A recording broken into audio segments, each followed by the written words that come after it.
After long times talks with the Archdiocese, we were able to secure 40 acres next to Sparks Elementary School, 4 ball fields. We're waiting for all the ink to dry, the T's to be crossed and the I's dotted, but it's a done deal. And so we have an additional 40 acres, 4 ball fields next to Sparks Elementary School. Long time overdue. We are still diligently looking. Can everybody hear me? Yeah. I don't need this thing. Long time overdue. We're still looking for more open space area to take and bring in more additional fields. I feel it's very important, especially with this day of technology, to get our kids out to the ball fields, get them exercising, playing games, doing sports. So if we have the tools for these kids, it'll help. So we need the ball fields. So if anybody knows of big chunks of land that's sitting there and they want to donate it to the county, I'm sure we'll take it off your hands and we'll make some ball fields out of it. Let's see. Legislation. One thing as a Republican, you don't really ever want to do legislation, but sometimes there's a necessity. And driving up and down York Road, one of the things that used to irritate me, and I knew plenty of other people, was the panhandlers. Panhandlers were the people that used to hang out. The big one was Padonia and York Road, York and Fairmont, Blaney and Fairmont. You always knew where they were.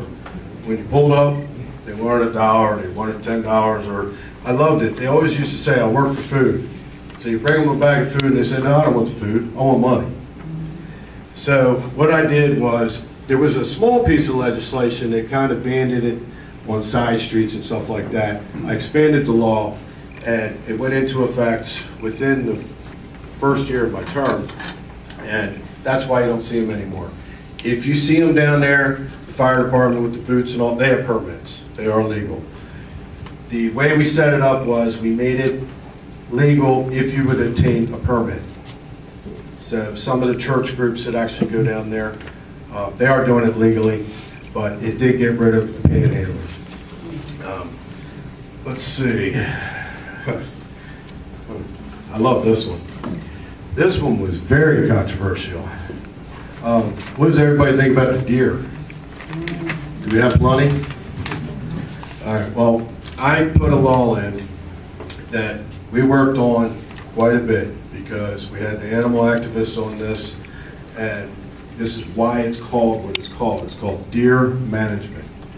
And I put in a piece of legislation which opened up hunting at Oregon Ridge Park by professionals, by the way, and Cromwell Bridge. Within the first year, I believe they've got 60 or 70 at Oregon Ridge, and was 120 at Cromwell Valley.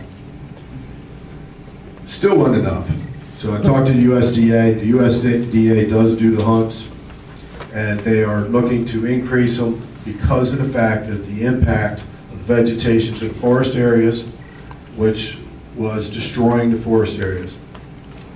Also, Lyme's disease, and of course the only people that fought me on this were the body shops, but the car damages. But it's been very successful. It is working. And eventually I'm looking to try to expand it to some of the other park areas and all. Because the problem is the deer, they must be like rabbits.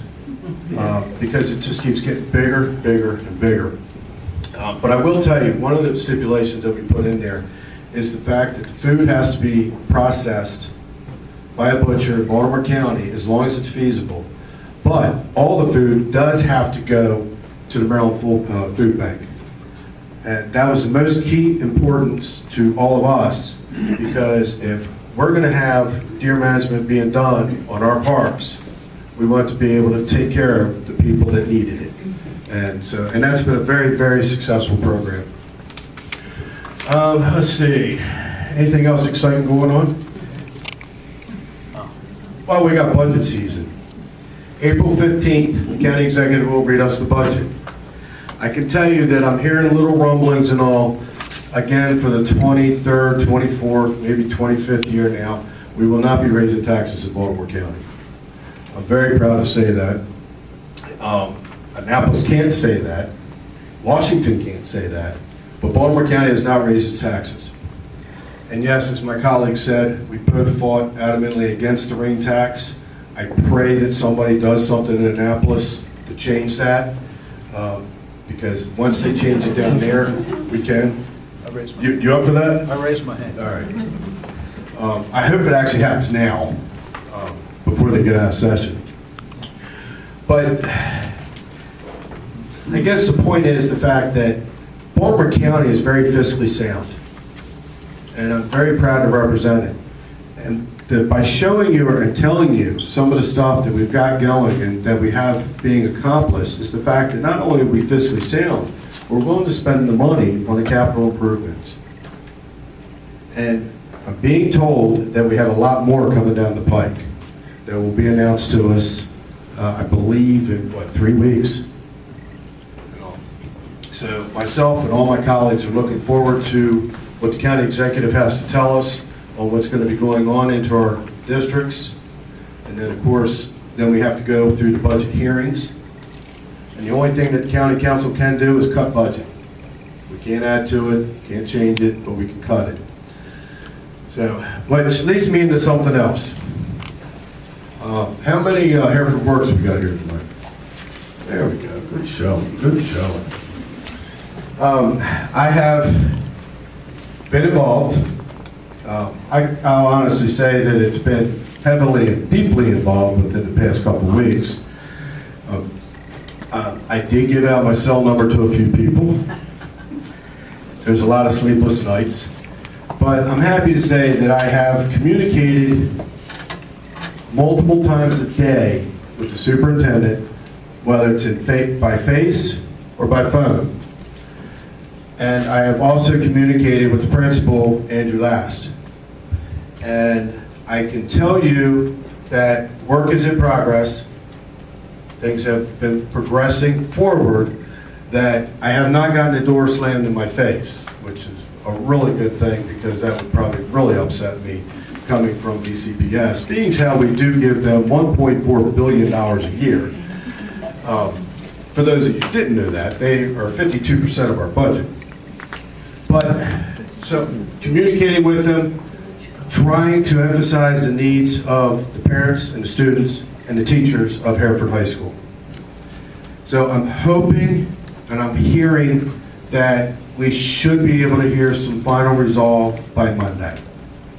I will tell you, I can promise you this, that something will happen at Hereford High School, not what's happening right now, as far as in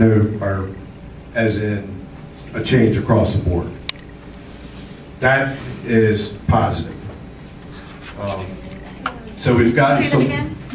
I'm trying to figure out the right way to say it. Okay, what was stated that's going to happen isn't going to happen. All right, does that work? Okay. So I'm happy to say that things have progressed forward. I don't know the final end result, as some of these lovely ladies will tell you. I'm on the phone with them probably just as much as I'm on with the superintendent. But I'm feeling confident that something positive is going to happen, and I'm being told that they're working out some details on some stuff, and they'll be able to let us know what's going on Monday.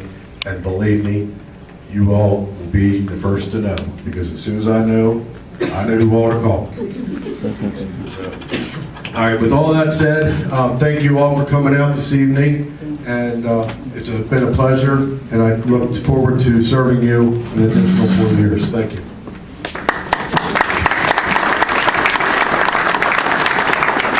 Before we go to the questions, let me just say 2 or 3 things. First of all, this evening's program is being broadcast live on Hereford Zone Television. This is a brand new enterprise. They're down here down front.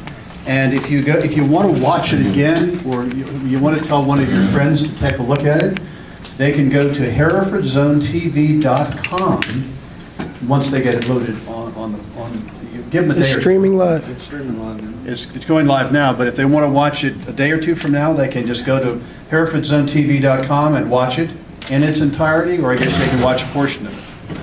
So this organization is tied into the Hereford Zone magazine, which is going to start back up again, part of the Hereford Zone Business Association. So this is really terrific news. Secondly, refreshments are in the back, and if anybody gets hungry or thirsty, feel free to step back and have some refreshments and take your seat again. We have about 40 minutes or 45 minutes of questions before we're going to break. In the interest of having as many questions as possible, I plead with people, please not to make speeches. Let's keep comments short and questions pithy, and we'll get answers, and we'll try to keep our answers short so we can fit a lot of questions in. If somebody starts to go on at length for speech, I will courteously but firmly say, let's have a question. So if we just abide by those rules. And finally, before we get started, Dr. Tim Robinson, who's standing next to the post there, is the Republican nominee for state senate in this year's election. He's not a radiologist, anesthesiologist. I worked at St. Joe's for about 25 years. I retired about a year ago. I'm 61.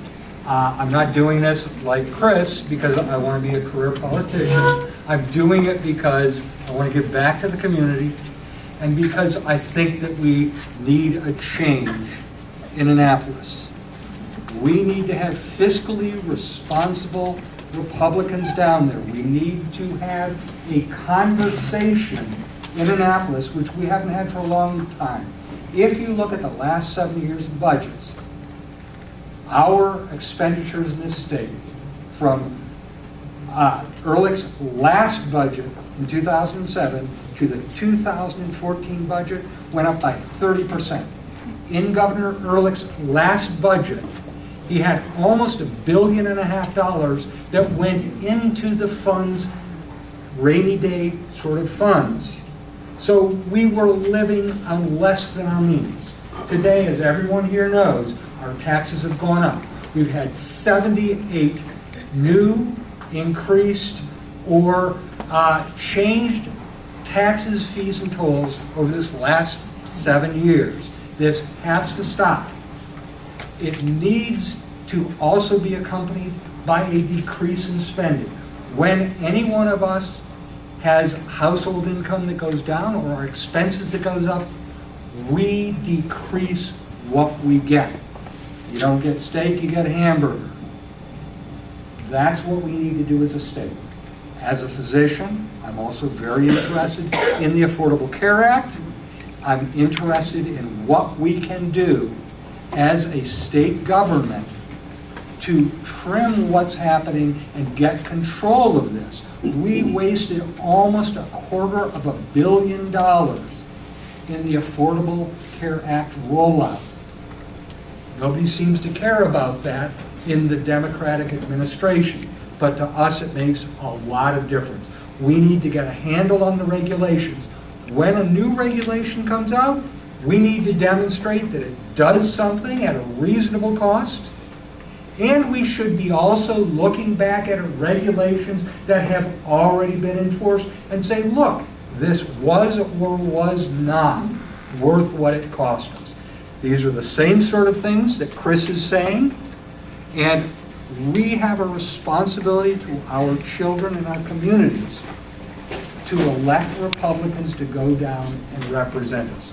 This district, 42, was held by Jim Broshin.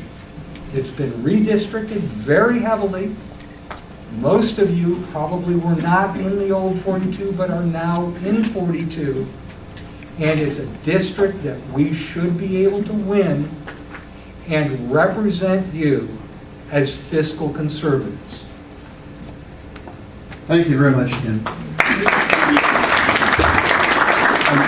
If a medical question comes up, and none of the three of us knows anything about medicine, we're going to turn to Tim, so stick around. Sounds like a plan. All right, let's start with the first question. Who has a question? Yes, back there. I have a question for Councilman Huff.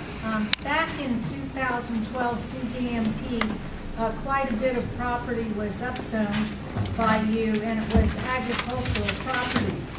And I remember at that time, you said that a couple of properties were going